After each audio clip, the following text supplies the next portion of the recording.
बिस्मिल्लाहिर्रहमानिर्रहीम सलामुन कौलम मिर रब्बिर रहीम।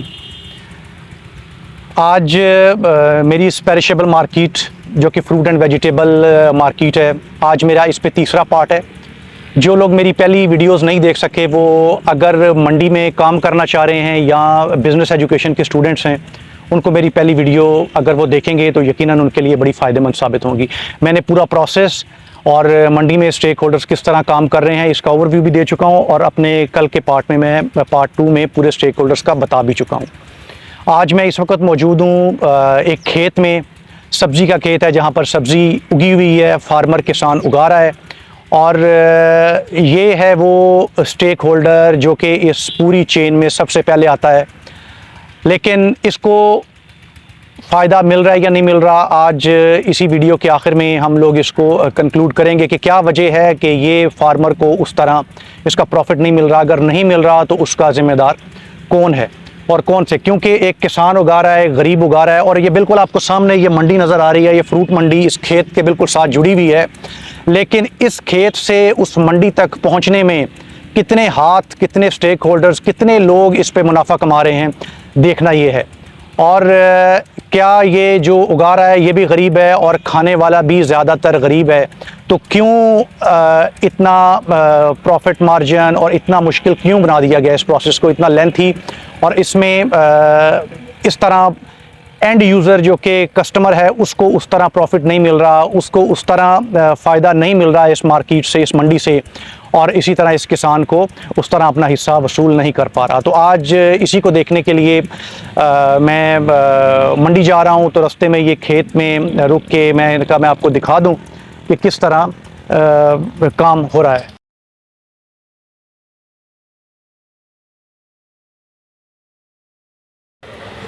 जी अस्सलाम वालेकुम जी। अब मंडी से अच्छा स्टेक होल्डर्स की बात हो चुकी है। आज मैं इस पार्ट को वाइंड अप करूंगा, और मैं बार बार ये कह रहा हूं कि जो लोग इस बिज़नेस को समझना चाह रहे हैं वो मेरी पिछली वीडियोस भी ज़रूर देखें, और आज की इस वीडियो को भी अच्छे तरीके से देखें ताकि आपको समझ आ सके कि मंडी में बिज़नेस किस तरह हो रहा है। अच्छा, इस पूरे जो मेरी पिछली एपिसोड्स हैं उनका आज क्रक्स ये है कि बेसिकली फार्मर को उसका मुनासिब प्रॉफिट नहीं मिल रहा, उसके पूरे काम का प्रॉफिट नहीं मिल रहा, ये इसकी फाइंडिंग में है।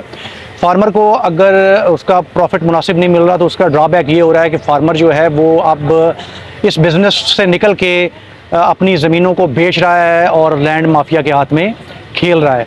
और जो लैंड लॉर्ड्स हैं अब वो आहिस्ता आहिस्ता लैंड लॉर्ड्स नहीं रहेंगे, और अगर वो लैंड लॉर्ड्स नहीं रहेंगे तो डेफिनेटली उसका इम्पैक्ट इस पूरी मार्केट पे आएगा। चीज़ों के रेट्स बढ़ेंगे, जितनी सप्लाई कम होगी उस तरह फिर चीज़ों के रेट भी बढ़ जाएंगे। तो ज़रूरी है कि एक तो डिस्ट्रिक्ट लेवल पे सेमिनार्स किए जाएं और फार्मर्स को और लैंड लॉर्ड्स को इस बारे में मोटिवेट किया जाए कि आप अपनी ज़मीनों को सेल ना करें, उनको प्रॉफिट को बढ़ाया जाए। जब आप इस सप्लाई चेन को एफिशिएंट करेंगे, फार्मर को उसका जो प्रॉफिट अच्छी तरह मिलेगा, उसकी मेहनत का सिला मिलेगा, तो डेफिनेटली वो इस ज़मीनों को, इसको लैंड्स को रिटेन करेगा। अच्छा, उसके बाद है कि lack of business education. Normally ये देखा गया है कि जो भी फार्मर है, किसान है, वो अपने बच्चों को वकील बनाने की कोशिश करते हैं। उनकी कोशिश होती है कि हमारे बच्चे वकालत की तरफ जाएं, एडवोकेट बने और उनकी ज़मीनों के मामलात को देखें। लेकिन मेरा ये ख्याल है और ये रिसर्च भी यही कह रही है कि लैक ऑफ बिज़नेस एजुकेशन एक बड़ा प्रॉब्लम है। बिज़नेस एजुकेशन की तरफ अब किसान को जाना चाहिए और अपने बच्चों को बिज़नेस एजुकेशन की तरफ लेके आना चाहिए, और ना सिर्फ लेके आना चाहिए बल्कि उस बिज़नेस एजुकेशन को प्रॉपर इम्प्लीमेंट भी करना ज़रूरी है। और डायरेक्ट जो मंडी में सेल है वो फार्मर को हम इसमें मोटिवेट करने की ज़रूरत है कि आप मंडी में डायरेक्ट आएँ और अपनी सेल को डायरेक्ट मंडी में करें। और जो आड़ती है उसको ये मोटिवेट करने की ज़रूरत है, भाई आप फार्म्स की तरफ जाएं और आप डायरेक्ट फार्म से अपनी परचेजिंग करें। और दरमियान में इसके जो एक्सेसिव रोल है इसका, मिडल मैन का, जो व्यापारी का, उसको जितना कम से कम किया जाए तो वो इस पूरी सप्लाई चेन की एफिशिएंसी को और बढ़ाएगा। क्योंकि व्यापारी जो है उसके स्टेक सबसे कम है, लेकिन उसका प्रॉफिट भी काफ़ी ज़्यादा है और मंडी को अपने हिसाब से वो मैनिपुलेट करता है। आड़ती नहीं चाहता कि उसकी सप्लाई चेन डिस्टर्ब हो और वो किसी डायरेक्ट खुद जाना नहीं चाह रहा, और इसी तरह फार्मर भी अपनी आसानी को आसानी की तरफ नहीं जाना चाह रहा। और उसके लिए ज़रूरी ये है, एक उसमें ये हो सकता है रिकमेंडेशंस में कि फार्मर इंस्टेड ऑफ कि वो ब्रोकर की तरफ या व्यापारी की तरफ जाए, वो अपने जो मज़ारे हैं उनको ट्रेंड कर सकता है। उन मज़ारों को ट्रेंड करने से उसको फ़ायदा ये होगा कि एक तो इतना वो प्रॉफिट उससे अर्न नहीं करेंगे जितने कि ये व्यापारी उससे प्रॉफिट अर्न कर रहे हैं, और दूसरा ये कि उनके अपने मज़ारों की मेयार ज़िंदगी बुलंद होगा। अभी देखा ये गया है कि मज़ारे बहुत जल्दी जल्दी इनको छोड़ के चले जाते हैं किसान को, तो उस मज़ारों को रिटेन करने के लिए जब उनका मेयार ज़िंदगी बुलंद होगा तो अल्टीमेटली मेयार ज़िंदगी किसान का, लैंडलॉर्ड का बुलंद हो रहा होता है, तो बेहतर है कि वो अपने लैंड जो फार्मर्स हैं वो अपने लैंड वर्कर्स को मेयार ज़िंदगी को बुलंद करें। और इसके बाद स्टोरेज को देखने की ज़रूरत है। स्टोरेज में जब माल आता है तो उसका अल्टीमेटली फ़ायदा जो है वो प्रॉफिट में चला जाता है, और अल्टीमेटली फ़ायदा भी इन लोगों को होता है। जिस चीज़ की ज़रूरत है उसको आप प्रोडक्ट लाइफ साइकिल को ज़रूर बढ़ाएं, लेकिन अननेसेसरी ना बढ़ाएं, और इसको बड़ा रीज़नेबल तरीके से यूज़ करने की ज़रूरत है। इमोरल बेनिफिट इससे नहीं लेना चाहिए कि आप उसको बगैर किसी वजह के स्टोरेज में रख रहे हैं और उससे उसका प्रॉफिट इंक्रीज़ कर रहे हैं। तो गवर्नमेंट को चाहिए कि वो स्टोरेज हाउसेस को विज़िट करे, और हेल्थ पॉइंट ऑफ व्यू से भी, हेल्थ डिपार्टमेंट को लेके भी स्टोरेज में जाना चाहिए कि क्या स्टोरेज प्रिंसिपल के मुताबिक ये सारा काम हो रहा है या नहीं हो रहा। ओल्ड सप्लाई चेन जो एक्टिविटीज़ हैं या ट्रेडिशनल एक्टिविटीज़, उन पे ये रिलाई कर रहे हैं, उसको थोड़ा छोड़ना चाहिए और उसमें थोड़ा नई टेक्नोलॉजी लेके आनी चाहिए। अब जो बार बार ये मैं बात कर रहा हूँ कि इसके फ़ैट को, डर्ट को, रस्ट को हमने मिनिमाइज़ करना है ताकि वैल्यू इन्हेंसमेंट हो, लेकिन उसका ये मतलब नहीं है कि आप फ़ैट को रिड्यूस करते वक्त आप अपने वर्कर्स को निकालें। इससे तो अनएम्प्लॉयमेंट जनरेट होगी। आपने लोगों को निकालना नहीं, बट इस प्रोसेस को बेहतर करना है ताकि इस प्रोसेस के बेहतर होने से इस पूरे सप्लाई चेन को इन द लॉन्गर रन फ़ायदा हो, ये सस्टेनेबल हो जाए, जो कि फॉरएवर काम करे। तो इन सब चीज़ों की तरफ ज़रूरी है हमारा आना, और गवर्नमेंट को अपने चेक मज़ीद बेहतर करने होंगे। प्राइस कंट्रोल कमेटीज़ को और ज़्यादा फाल करने की ज़रूरत है, उनको और ज़्यादा बेहतर तरीके से, ताकि वो अपना काम कर सकें। With in the stock price control committees भी रस्ट को, डस्ट को और फैट को ज़रूरी है कि कम किया जाए।